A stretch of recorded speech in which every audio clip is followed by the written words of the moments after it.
The first sets of Magic were a very weird time. Wizards still didn't quite know what they were doing with the game, leading to a ton of cards that were extremely underpowered. Certain things that were over or undervalued early on led to several cards that were far weaker than the design suspected. Today, we're going to go over the worst cards from the first 3 sets of the game, and we're only going to be looking at cards that are actually still legal for tournament play, so no ante cards. Kicking things off at number 10, we have Aspect of the Wolf. This is an enchantment aura with a mana cost of 1 and 1 green. It has Enchant Creature and the ability where enchanted creature gets plus X plus Y, where X is half the number of forests you control, rounded down, and Y is half the number of forests you control, rounded up. This card is a bit weird, as cards very rarely have both X and Y being variables in their text box, and for a good reason. However, the card is also generally very bad. First off, you kind of need to be playing mono forest to consider running the card. Playing a land that isn't a forest makes the card just feel awful. However, even if you can hit all your land drops and they're all forests, this card is just too slow.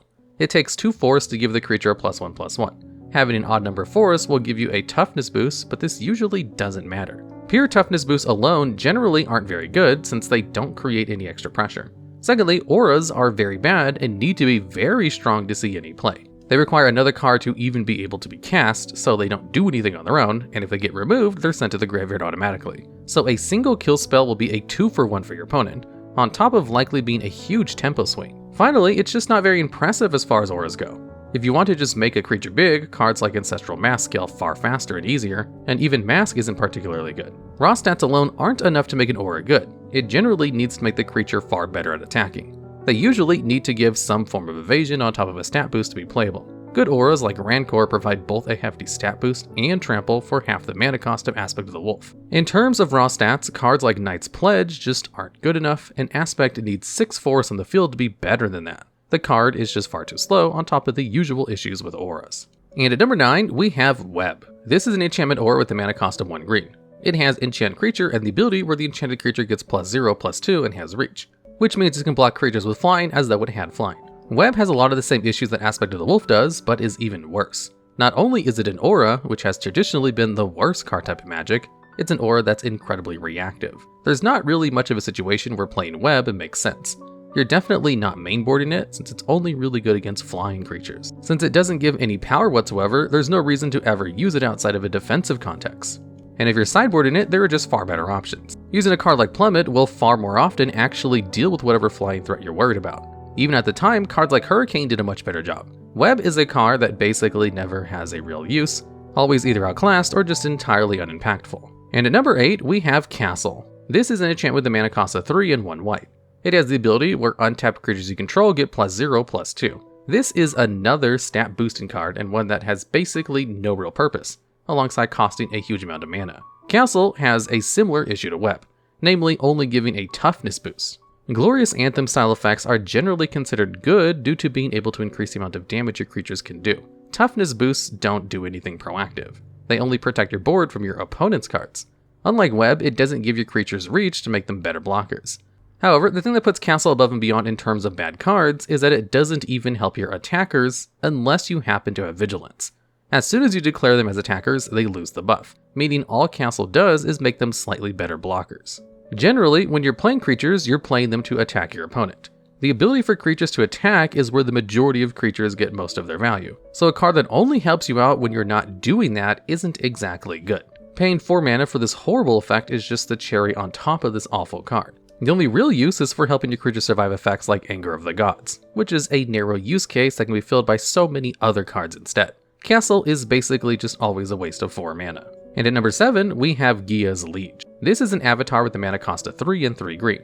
It has the abilities where its power and toughness are each equal to the number of forests you control. And while the card is attacking, its power and toughness are each equal to the number of forests that player controls instead. You can also tap it to turn target land into a forest until Liege leaves the battlefield. Following the theme of each card on this list one-upping the last entry, Liege sees Castle given a buff to only your non-attacking creatures and says, "Hold my beer." For some reason, Wizards decided it would be a great idea to print a card that would unusually kill itself whenever it attacks. You could, of course, forego this and tap Liege to transform your opponent's lands into forests, slowly improving Liege's stats and also messing up your opponent's mana.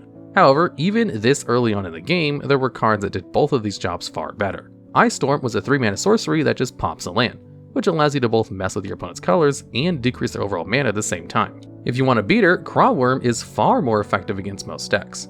You could try and argue that doing both make Liege far more exciting, but in Magic, it's usually far better to do one thing well rather than two things poorly. The only time this card could be useful would be against other mono-green decks that are full of forests.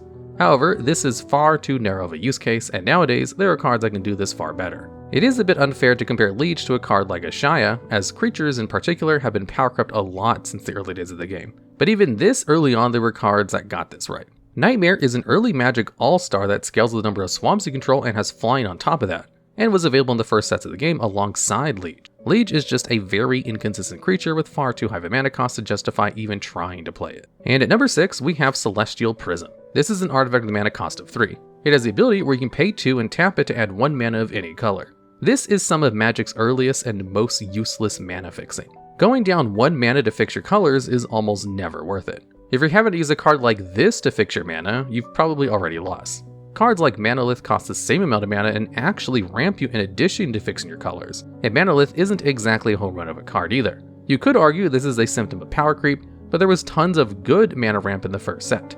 Lenore Elves and Wild Growth were both in the first sets of the game, and they were extremely powerful. Wizards seem to be under the false impression that having access to both mana ramp and color fixing at the same time would be far too strong, which they were completely mistaken about. Even 4 and 5 color decks that need to play cards only to fix their mana would never stoop to playing Celestial Prism, as the card is just far too slow. Wizards spent a bit of time figuring out the right amount of mana for this effect to make it both good, but not too good, but they had a lot of room to improve this kind of effect. Prophetic Prism only costs 2 mana, draws you a card when it enters, and only costs 1 to filter for mana, making the ability mana neutral rather than mana negative. And this card has basically never seen play. And yes, this card did come out years later, but it's better than Celestial Prism in literally every way. At the very least, they could have not made the ability mana negative. Even this early on, the card could have been mana neutral when you activate it, and it still wouldn't have seen any play. And at number 5, we have Animate Wall. This is an enchantment ore with a mana cost of 1 white.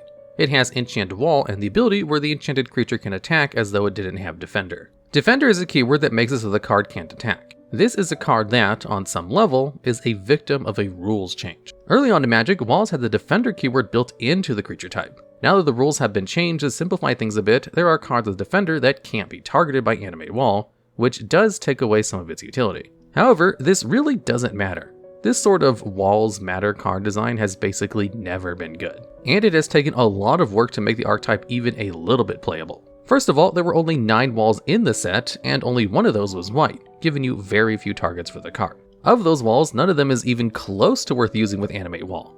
They would be outclassed by basically any other creature in the set, and you'd be leaving yourself open for huge 2-for-1s, which is the case with most auras.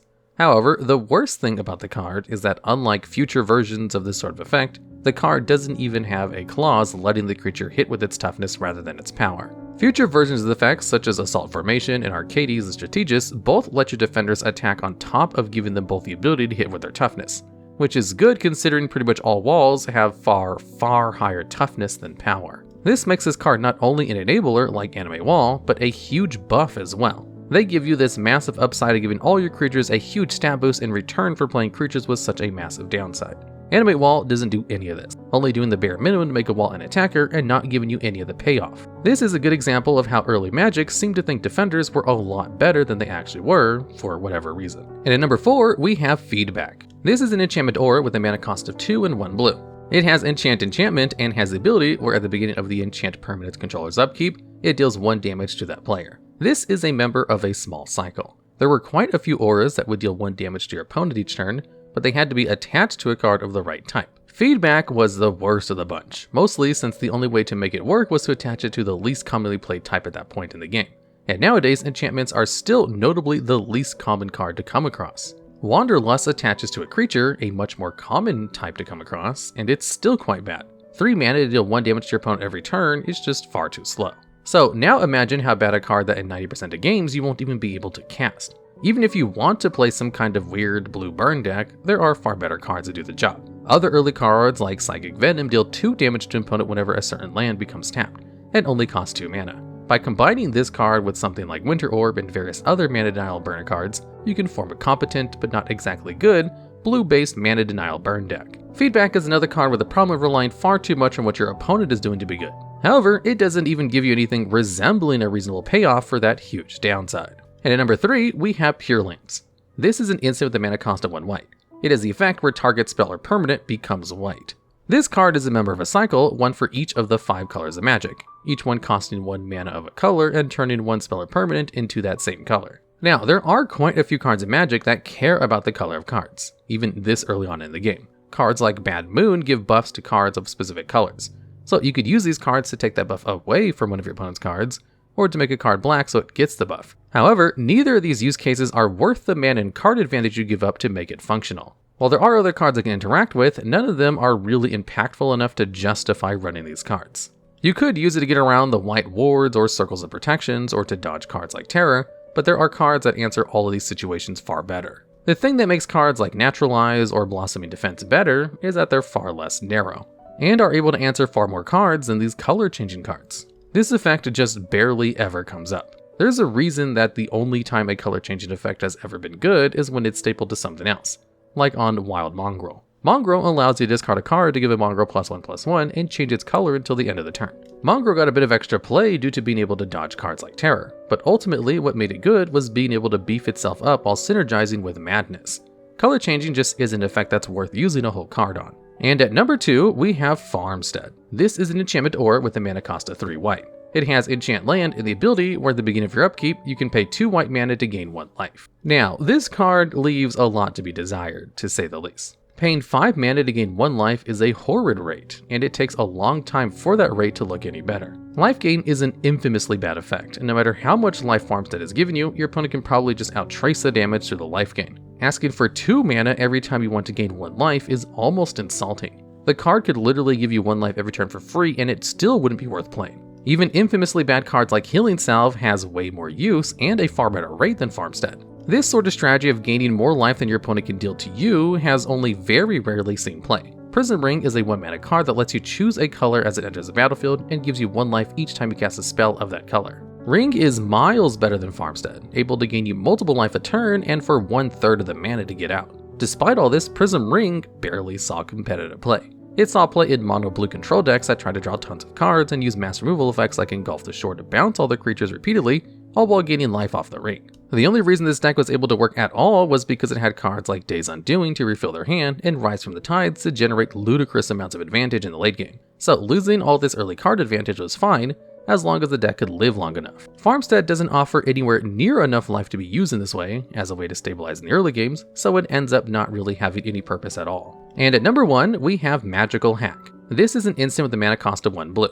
It has the effect where you change the text of a target permanent or spell by replacing all instances of one basic land type with another. For example, you can change a Blood Moon so it makes all land swamps instead of mountains. Magical Hack is basically an even more narrow and less useful version of the Lace cards. While colors come up fairly regularly in cards, basic land types are far more rare. There are only a handful of cards that mention land types in the first sets of the game, and it's not all that common nowadays either. The most important cards of these kinds of effects are the land hosers like Choke or Boil, cards that destroy or otherwise restrict all lands of a certain land type. The big issue with this is that, just like a lot of the other cards in this list, you're just better off playing more generic answers. This is really the only situation where the card would practically come up. Sure, you could rewrite your Nightmare to work with islands instead, but there's no reason to go with this strategy over just playing more swamps to make your Nightmare better. Not to mention that cards that mention specific land types have gotten more and more rare over time generally, so changing those effects has only gotten less and less relevant. Magical Hack is an effect that would be too narrow even if the thing it was targeting came up all the time. Magical Hack is the card that comes up the least of all the cards in the early stages of the game, even amongst a ton of useless cards from the first sets of Magic. Alright, and that's the list. Are there any other terrible cards from the earliest sets that we may have missed, or have any ideas for future videos just like this one? If so, let us know down in the comments below.